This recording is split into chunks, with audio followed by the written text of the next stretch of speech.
Assalamualaikum warahmatullahi wabarakatuh. Perkenalkan, nama saya Misnawati dari Prodi 3 PAI B2.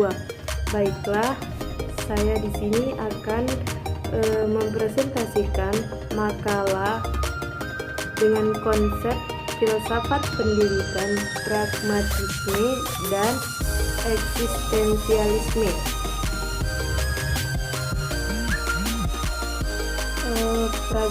Pragmatisme berasal dari kata pragma yang artinya guna.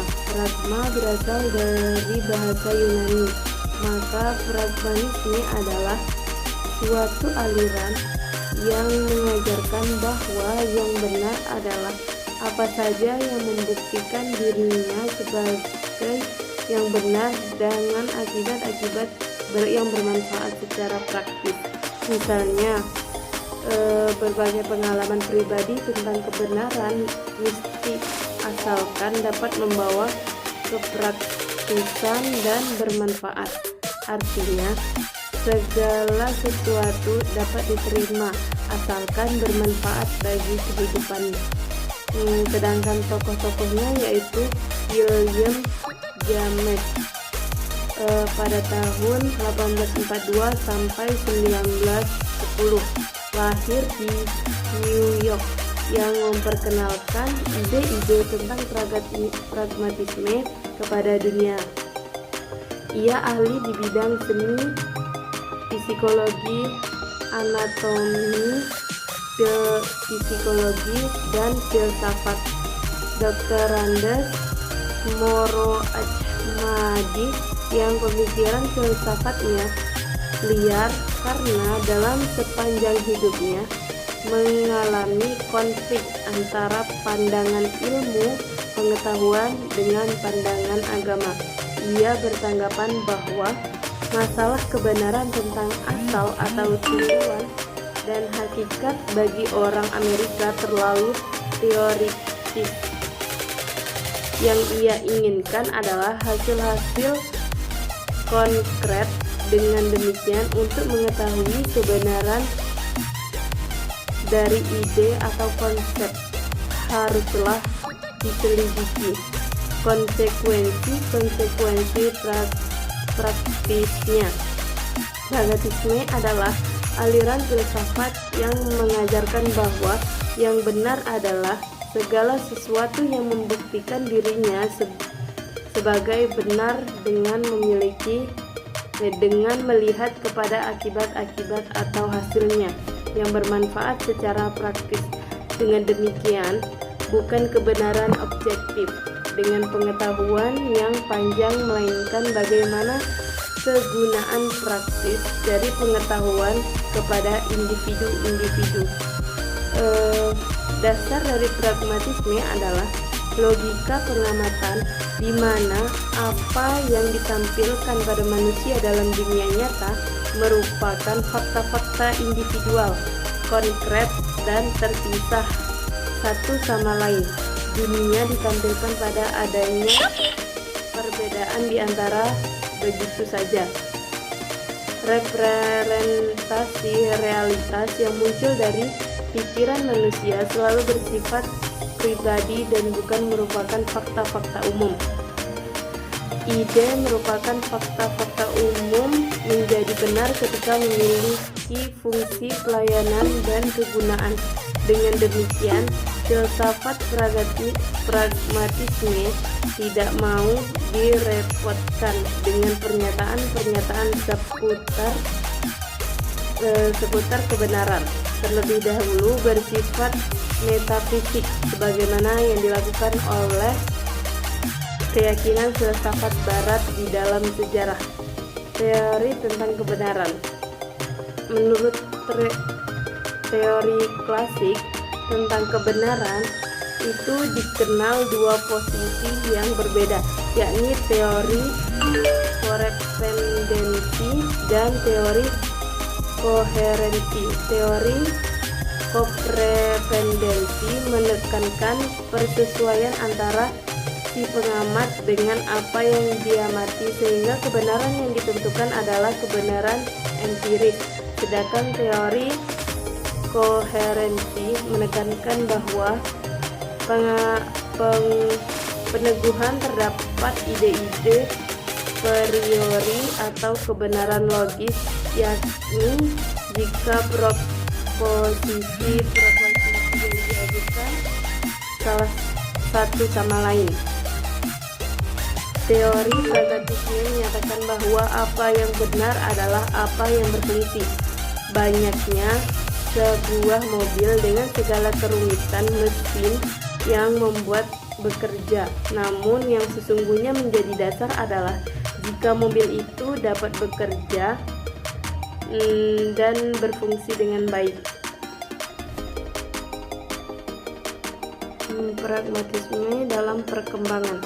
Apa yang disebut dengan neopragmatisme juga berkembang di Amerika Serikat dengan tokoh utamanya Richard Rorty. Salah satu pemikiran yang terkenal adalah bagaimana bahasa menentukan pengetahuan, karena bahasa hadir dalam bentuk jamak.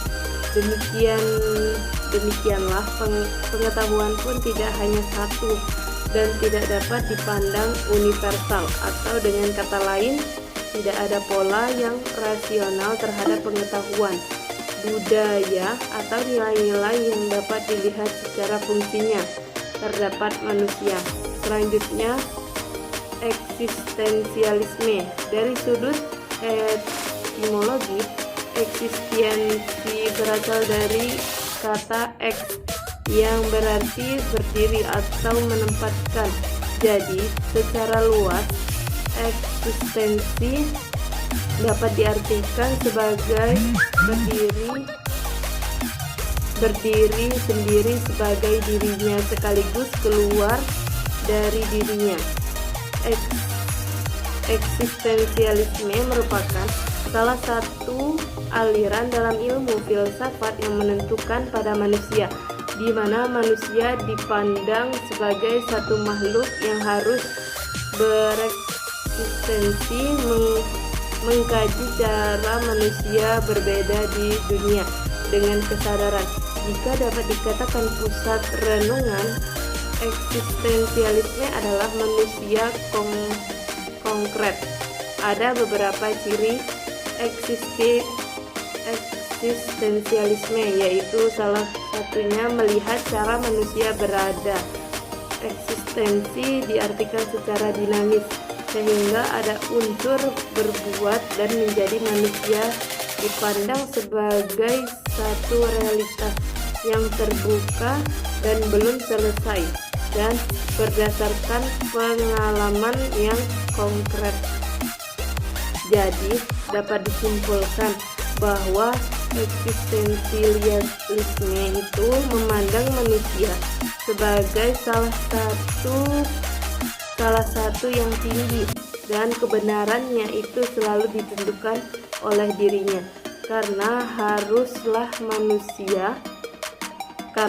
hanya manusialah yang dapat bereksistensi, yang sadar akan dirinya dan tahu bagaimana cara menempatkan dirinya. Dan ilmu-ilmu lain yang berkaitan dengan eksistensialisme ini, ilmu-ilmu yang berkaitan dengan manusia secara sosiologi atau berkaitan dengan manusia dan keberadaannya di dalam lingkungan sosial. Antropologi berkaitan antara manusia dengan lingkungan budayanya. Jadi secara umum, eksistensialisme merupakan salah satu aliran filsafat lahir karena ketidakpuasan beberapa filsuf yang memandang bahwa filsafat pada masa Yunani hingga modern seperti protes terhadap rasionalisme Yunani, khususnya pandangan tertentu spekulatif tentang manusia. Intinya adalah penolakan untuk mengikuti suatu aliran, penolakan terhadap suatu kemampuan, keyakinan, khususnya kemampuan sistem. Rasa tidak puas terhadap filsafat tradisional yang berfilsafat dangkal, akademik, dan jauh dari kehidupan, juga berperontakan terhadap alam yang impersonal, yang memandang manusia terbelenggu dengan aktivitas teknologi yang membuat manusia kehilangan hakikat hidupnya sebagai manusia yang bereksistensi. Istilah eksistensi dikemukakan oleh ahli filsafat Jerman Martin Heidegger pada tahun 1889 sampai 1976. Eksistensialisme adalah merupakan filsafat dan akar metodologi berasal dari metoda fenomenologi yang dikemukakan oleh Husserl pada tahun 1859 sampai 1938.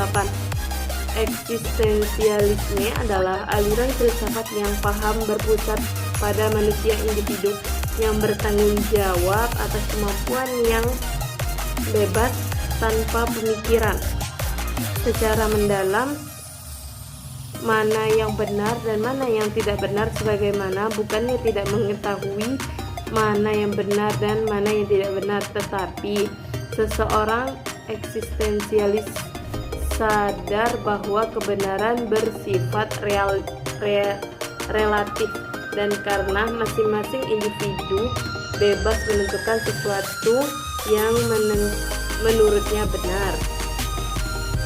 Sedangkan tokoh eksistensialisme itu Soren Abies Kierkegaard, inti pemikirannya adalah eksistensi manusia bukanlah sesuatu yang statis, tapi senantiasa menjadi manusia selalu bergerak dari kemungkinan menuju suatu kenyataan, dari cita-cita menuju keyakinan hidup saat ini. Jika ditentukan, harus ada keberanian dari manusia untuk mewujudkan apa yang ia cita-citakan atau apa yang ia anggap kemungkinan. Sedangkan Friedrich Nietzsche menurut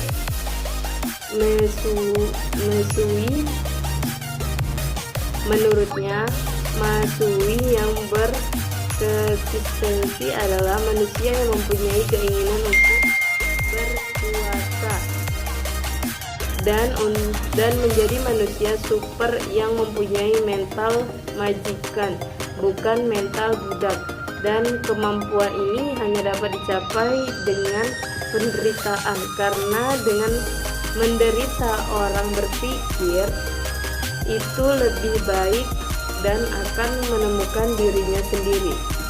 Sedangkan menurut Karl Jarpres, memandang filsafat bertujuan mengembalikan eksistensialismenya ditandai dengan pemikiran yang menggunakan semua pengamatan objektif secara mengatasi pengetahuan objektif itu, sehingga manusia sadar akan dirinya sendiri. Ada dua fokus pemikiran Jasper, yaitu eksistensi dan transendensi. Sedangkan menurut Martin Heidegger, intinya pemikiran adalah keberadaan manusia di antara keberadaan yang lain. Segala sesuatu yang berada di luar manusia selalu dikaitkan dengan manusia itu sendiri, dan benda-benda yang ada di luar manusia baru mempunyai makna, apalagi dikaitkan dengan manusia, karena itu beda-beda yang berada di luar itu selalu digunakan manusia pada setiap tindakan dan tujuan mereka.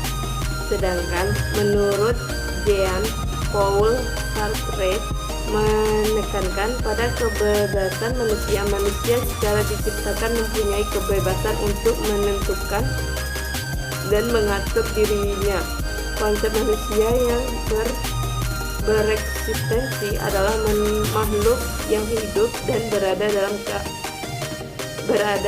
dengan sadar dan bebas bagi diri sendiri. Pandangan eksistensialisme terhadap pendidikan yaitu Sikun Pribadi 1971. Eksistensialisme sangat berhubungan dengan pendidikan karena pusat pembicaraan eksistensialisme adalah kebenaran manusia, sedangkan pendidikan hanya dilakukan oleh manusia, dan ditujukan pendidikan menurut pandangan eksistensialisme adalah tujuan pendidikan adalah untuk mendorong setiap individu agar mampu membangun semua potensinya untuk pemenuhan diri. Tujuan pendidikan memberikan bekal pengalaman yang luas dan komprehensif dalam semua bentuk kehidupan. Manfaat dari dua tadi, pragmatisme dan eksistensialisme terhadap pendidikan, yaitu setelah pemaparan teori dari atas, maka kita ketahui banyak hal yang menjadi manfaat dalam kehidupan dunia pendidikan. Di antaranya adalah pragmatisme adalah aliran filsafat yang mengajarkan bahwa yang benar adalah segala sesuatu yang membuktikan dirinya sebagai benar dengan melihat kepada akibat-akibat atau hasilnya yang bermanfaat secara praktis. Artinya,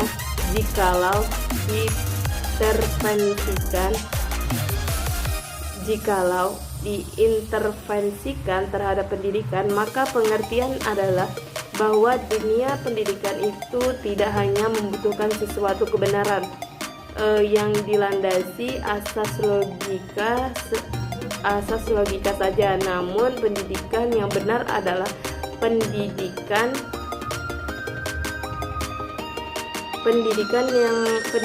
yang mampu membuktikannya benar dengan melihat dari akibat dan hasil yang sudah dikontribusikan terhadap pendidikan tersebut. Sedangkan eksistensialisme adalah aliran filsafat yang paham berpusat pada manusia individu yang bertanggung jawab atas kemampuan yang bebas tanpa memikirkan secara mendalam mana yang benar dan mana yang tidak benar. Jadi dapat diinterpretasikan keadaan dari paham eksistensialis terhadap ke dalam pendidikan, bahwasanya kejadian tanggung jawab dalam job description yang telah diamanahkan kepada segenap SDM yang